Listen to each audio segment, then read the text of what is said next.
now that out of the way, I'm gonna get into what I really liked about the trailer.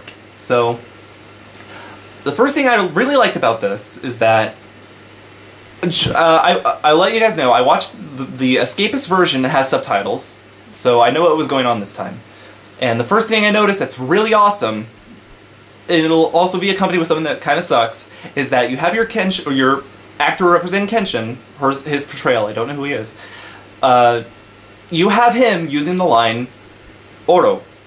And if you probably have no idea what I'm talking about, but that was critical to the manga.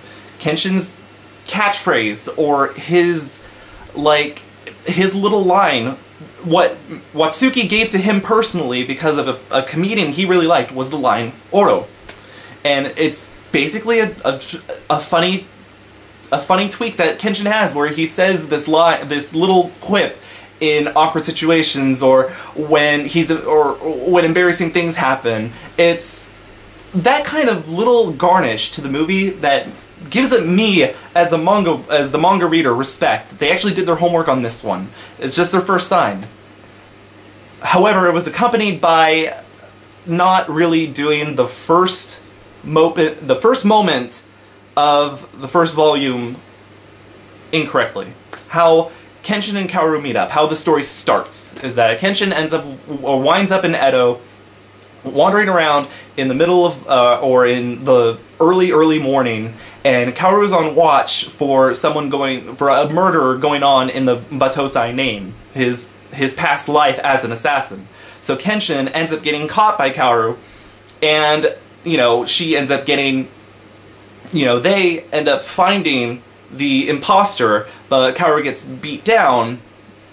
Okay, I won't go on the line. The problem is that they have this totally different setup now in the movie, where they're meeting in broad daylight with these sun hats. I mean, she still has the first inclination to pull out a bokken and, beat the shit out of him, but that got me on uneven footing. That's like one step forward, one step back.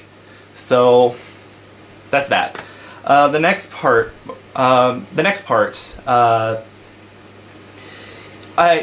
after watching this trailer all the way through, they're cramming a lot into this. They are cramming, the most important parts of the manga, that's for sure. They aren't going into anime territory with all the minor crap there, because there are a lot of filler episodes in the first season of Rurouni Kenshin, the anime. But, yeah, they have the fight with Jin'ei, they have the fight with Konryu, they have the fight with Hajime, they have there are a lot of parts that they're covering, and a lot of action scenes to incorporate as well. And a lot of storylines are going to go without any clear ends in the end of this movie. I can tell that for sure. This is trying to lead up to a sequel or a series of movies, I swear to God. So, like The Last Airbender by Shyamalan, it might suffer from dialogue cramming, or episodic cramming, how they're trying to get every episode they can in this movie. If this movie is 2 hours long, then it has a really, it's gonna have a chance of sucking that way, of not being able to get to know the characters well, even though all the characters are in here. So, having to get through all of their drama, through all the fight scenes, through all of the minor stuff in between, the quiet moments, to get that in as well, and have us believe it as the audience, I fear that that's going to be a challenge. And whether they do it beautifully, we'll see. Okay, so, wrote this stuff down. Okay, this is a little minor bit, but again, really good focused detail. And it has to be the representation of the characters. So far, I could recognize every character as they appeared on screen. I mean, Kenshin's obvious, but, I mean, there was Kaoru. You've got her little hairstyle. I mean, she looks a little, I don't know, there's something a little off about that, but it still works. You've got, I saw Jin'ei, I saw Megumi, I saw Konryu. I wasn't too clear on Aoshi, but I was able to recognize these characters. And maybe that's just me being a diehard fan, but they're good. They're clear representations, and their costumes are fantastic. Like, what I mean by fantastic is that it's not like The Last Airbender where they're sort of trying to do the realistic thing that they did for their costumes that didn't really work because it sucked. They kind of looked like they were wearing burlap. That's just me. But no, this time you've got a lot of really, like, just these small things that come up together. And what anime fans want, they really want a manga or an anime literally put in live action. They don't want this kind of smudging this and smudging that to make it more realistic. No, fuck that shit. Kenshin's wearing red, and that's so critical. You've got Sanosuke in his whole getup, and you got him with his Zanbato, which is, again, pretty damn awesome. You've got Jinne with a little bit more human appeal, but later on he starts to pull off the look. You've got...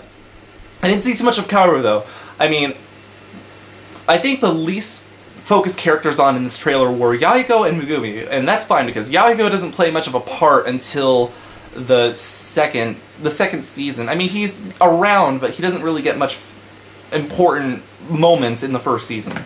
But, like, it's so... oh, I can recognize it easily.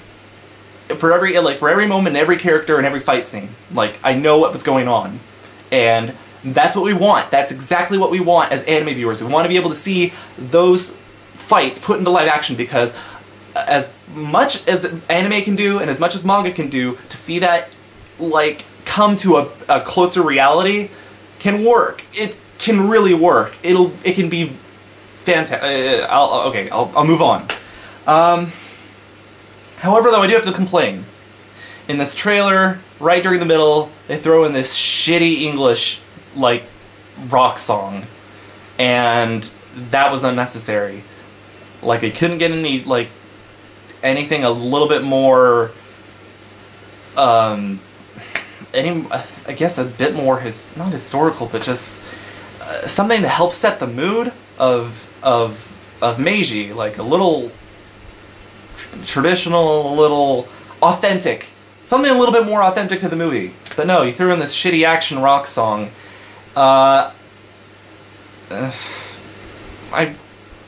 It's just one of those what the fuck kind of things. So, nah. I'll move on. So, the action looks fantastic. It looks good.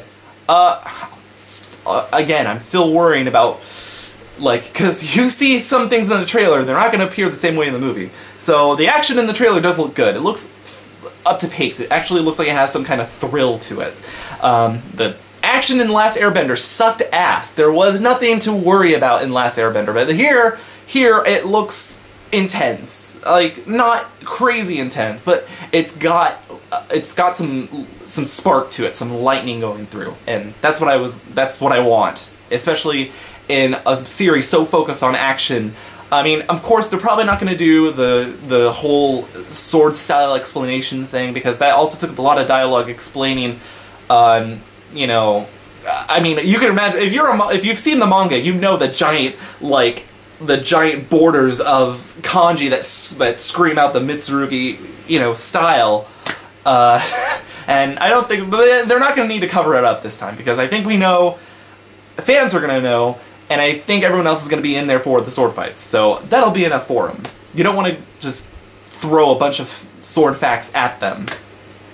And as far as action goes, what I was really excited about is the Gatling gun. The Gatling gun, or Connor used Gatling gun in that scene.